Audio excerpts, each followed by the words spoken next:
Autoline Daily is brought to you by Bridgestone, passion for excellence. This is Autoline Daily for August 17th, 2010, and now the news.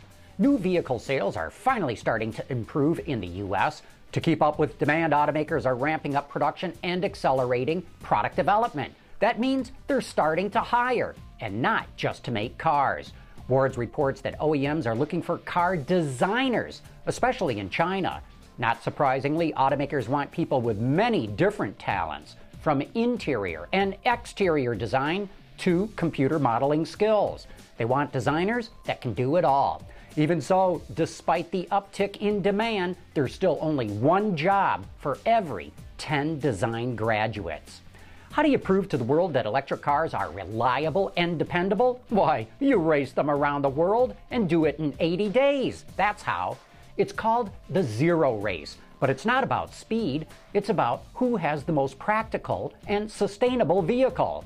The cars have to hold two people and be able to drive for 250 kilometers at least 80 kilometers an hour. That converts roughly to driving 150 miles at about 50 miles an hour.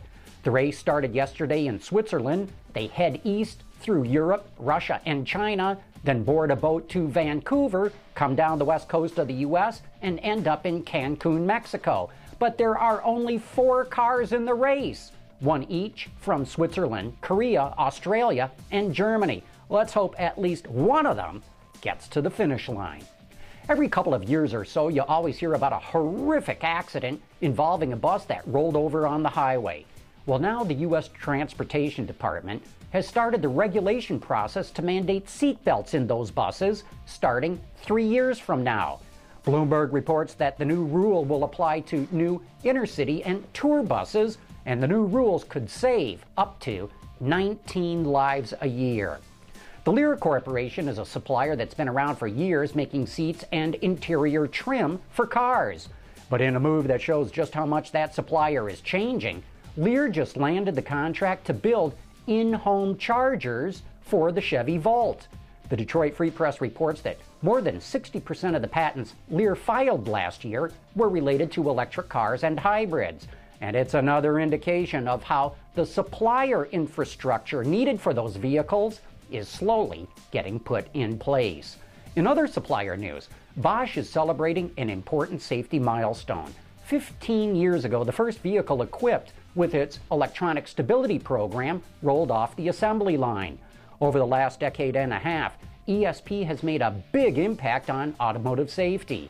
Bosch claims that stability control has nearly halved the number of serious or fatal single vehicle crashes.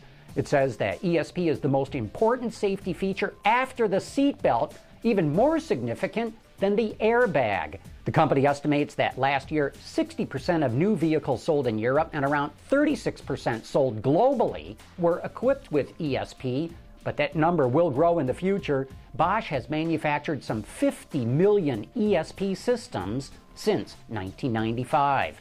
Just to prove to you we do cover the global automotive industry, we now move to Central Asia, where we've got some SsangYong news to report. According to Wards, the company began assembling SUVs called the Chiron from knockdown kits at its Kostanayski Dejelny Zavod plant in northern Kazakhstan. You all know where that is.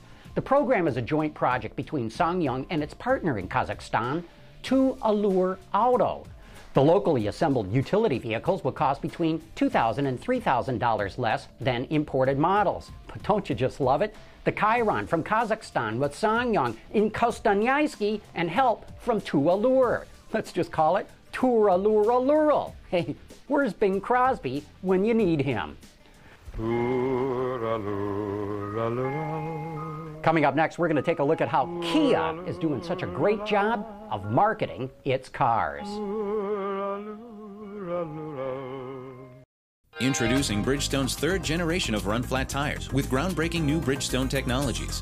Bridgestone run-flat tires offer improved ride comfort, lower rolling resistance, and improved wear while giving you the peace of mind and comfort you need.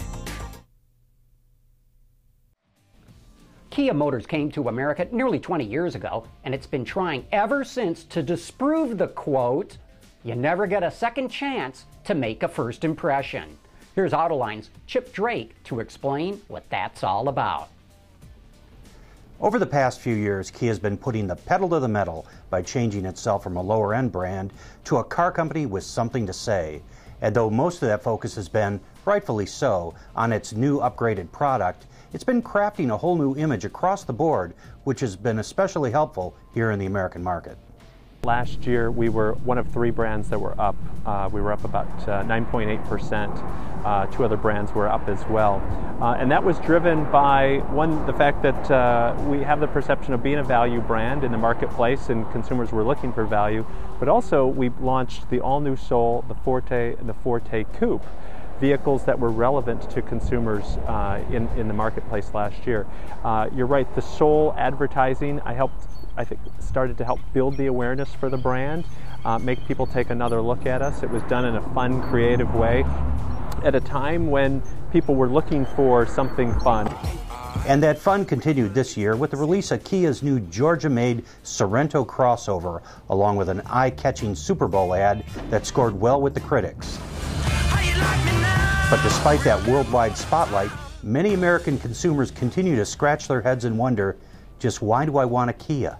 That is my number one issue that I face, is changing consumer perception of the Kia of old, which was a fuel-efficient, inexpensive, people would call it cheap vehicle. The quality was not the best back in the early days.